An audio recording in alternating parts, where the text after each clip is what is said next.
When I was growing up, the coal industry was the #1 industry, and it's remained that way up until probably about a decade ago. So everything revolved around coal. My father was a butcher, ran a grocery store. You're standing in it now. It's this store here. I'm third generation in this store. When I was in the store with my father, helping him at the grocery store, the guys with all the black coal soot on their face, those were a lot of the customers that would come in. My grandfather had black lung from the coal mines. So the coal industry dominated everything. I mean, we had coal furnaces in our homes, so we were carrying out we call them the clinkers, the big pieces of coal ash that was left behind. You know, I've shoveled many a shovel of coal into a coal furnace to keep us warm in the wintertime. That all is different now. We're used to ups and downs historically, but that all changed in 2008. And we saw that change in a way that we don't necessarily see that coming back.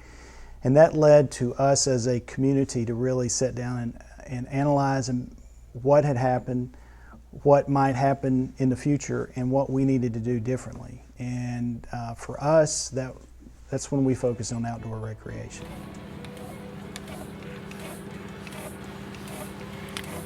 I've been mountain biking here since 1988. The trails in this area were all primitive trails, hiker trails, a lot of old logging roads. There wasn't anything that was purpose-built for mountain biking, or there wasn't anything that was built as a trail system. It wasn't until about 6.5 years ago that I came to the city with an idea about this trail system. The city owns about 1,000 acres here. That's Flag Rock Recreation Area and our city's water source.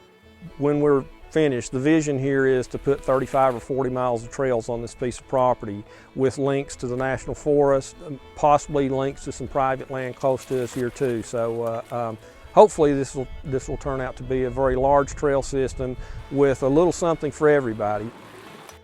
My husband and I moved up here about 6 years ago from North Georgia. Really never knew Wise County or Norton existed until we moved here. So I think the community here kind of sets it apart from some of the other places that I've lived. It's really close-knit, very welcoming here. And also being right at the doorstep, I've never lived this close to all the outdoor recreation activities that we enjoy doing.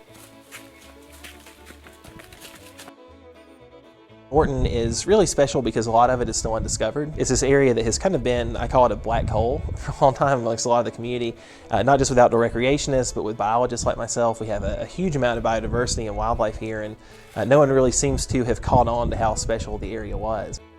Where we're standing on High Knob is actually right in the middle of a global hotspot of salamander diversity, and that's the particular group that I study. The elevation here is important. We get a ton of rain. We're one of the wettest and snowiest places in the state of Virginia, believe it or not, being this far south.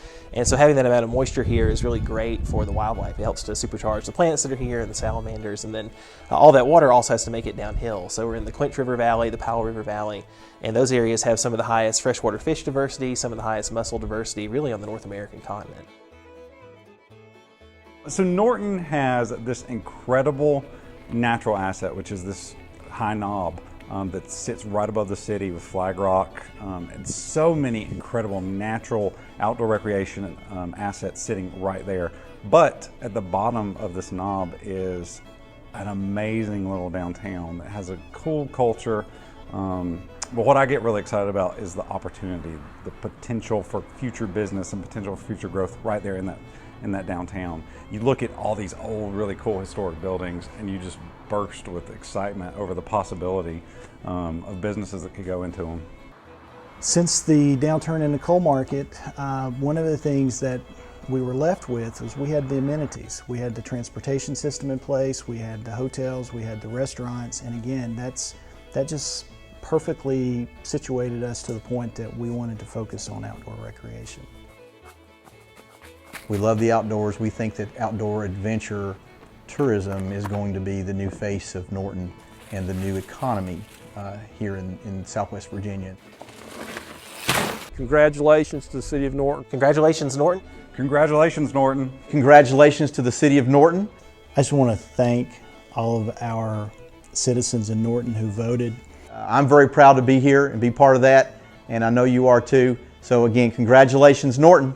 Congratulations, Norton, and we're so excited to be this year's top adventure town for Blue Ridge Outdoors.